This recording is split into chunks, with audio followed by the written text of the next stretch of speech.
also known as Mrs. Claus, it's whatever. But today I'm going to just tell you all a little bit about me and a little bit about my walk with God. So just listen for a little bit. It won't even be that long, I promise.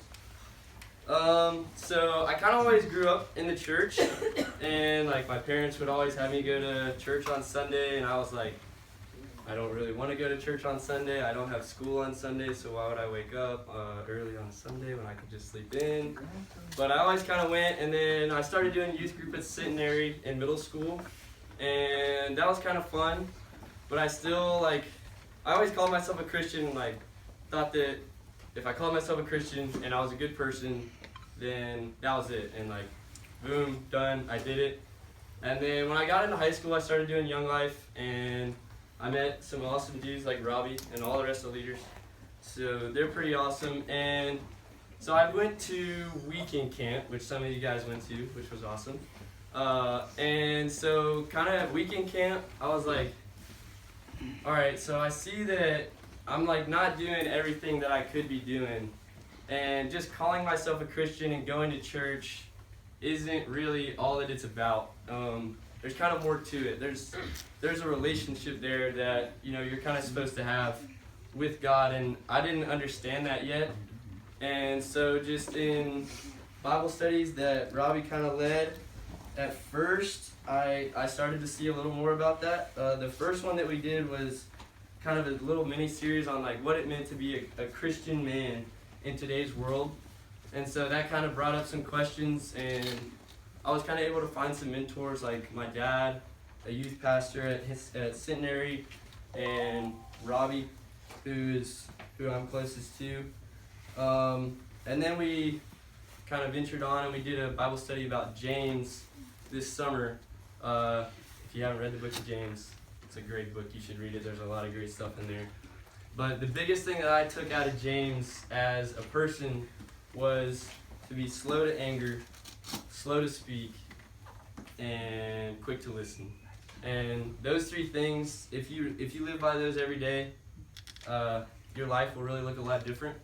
And I encourage you to try doing that in your daily life, because sometimes we're too quick to judge, we're too quick to get angry at people, and really, if you just take a deep breath, stuff isn't so bad, even like a sticky floor. But so, like I said, I went to weekend camp. I went every year in high school. I never was able to go to summer camp because I was like, dude, Robbie, I have baseball. I can't miss it. It's you say it's going to be the best week of my life, and this is my life. Maybe it was the best week of your life. How's it going to be the best week of my life? Dude, I don't believe you. I'm not going. And then the same story the next year. And then last year, I had the privilege of, it just worked out that I didn't have a baseball tournament that weekend, so I was able to go to summer camp. And when I got home, I wish that I would have skipped every year of baseball and gone to summer camp, because it's the greatest thing ever. And I mean that, and you guys should all go. But so at camps, if you went to fall weekend, they do a thing on the last day, and it's called a say-so. And basically at the end of camp, if you want to either dedicate or rededicate yourself to Christ, you just stand up in front of the whole camp and you just say, my name's Louis and I'm coming home, or whatever. And so at all the fall weekends, I was like, I'm a Christian, I'm already doing that. I don't need to stand up. It's all good.